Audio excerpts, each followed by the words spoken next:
Hi, I'm Genirske, not Genirske, sir, Genirske. It's my fault that the name tags are gone from up here. My name is misspelled. But it'll be real easy to find on the ballot, I suspect, because it'll be the longest one on there, even though I think I'm the third one down. I undertook to do this run for alderman for a number of reasons, primarily because I care about our community, and because for the last several years I've been working here and trying to do little things to make things better. I've always seen that there's a little bit more to be done in some areas, a lot more to be done in some others, and I've generally seen a lot of other folks that feel the same way. The answers to our problems, I don't think anyone seriously believes, for example, that our crime problems don't need a whole lot more work. Chris mentioned some things, as did Joe, about where we need to go in terms of remediation for crime. We need to bring crime levels down. Clearly that's the case. I was in a building the other day, one of a local developer, Jay Johnson's building. I was talking to a woman named Vanessa, and she told me that, you know, I'm standing in this hallway, and it smells like urine. The smell is so bad that even though I'm not breathing through my nose any longer, I can still feel the burning in the upper section of my nose anyway.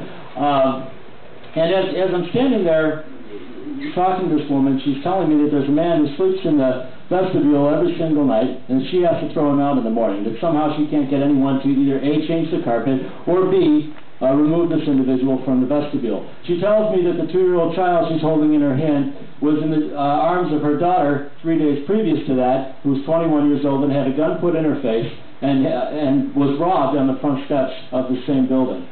This is a building that's had a lot of problems. This is a building where we tragically had a fire where 6 children were killed not even 6 months ago.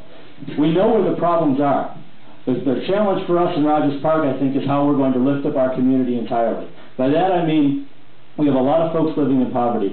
We have to really start to think about creative and aggressive solutions to remediate that poverty. We are the densest community in Chicago. We have more people living in this little small area, and when we talk about attracting business, as I have a plan to attract business, or improving crime solving, as I have a plan to do that, which is actually the CAPS program's plan that we no longer use, you know, we have to talk also about meeting the needs of people in our midst that don't have enough or have barely enough to survive.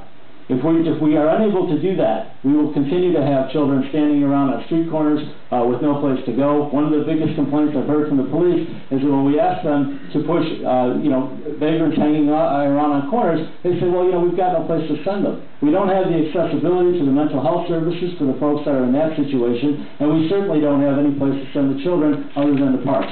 And the parks, you know, if enough kids congregate in a park, for example, like the Potawatomi Park, that I was at a CAPS meeting for about 6 months ago. They actually had a situation there where the kids were on a baseball team, and they had a coach from the neighborhood, but the teams from the other parks wouldn't come to this Potawatomi Park League to play their games because they were afraid of the gangbangers in the park.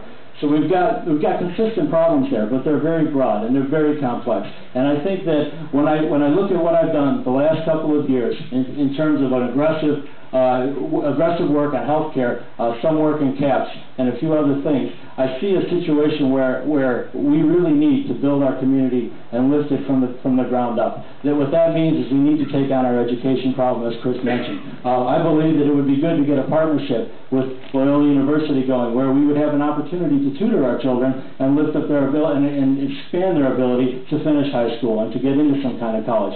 That's a commitment that perhaps their parents did not enjoy from the neighborhood when they were in school. I know I attended Chicago Public Schools, and I certainly saw it then. It's not something that if it was going to come from people's homes, it would already have happened. We're going to have to provide that if we want to make this diversity work. I'm running out of time, so I won't say much else. But I do want to say this. The affordable housing crisis here in Rogers Park is very serious. We've lost 4,000 units of housing, rental housing. The people buying the new units are 6 times more likely to be white than they are to be black. They're 7 times more likely to be white than they are to be Hispanic.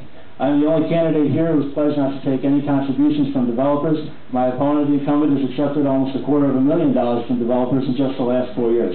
The people on the low side of this who aren't going to have the ability to pay to have someone advocate for them, those are the people in government that I will work for.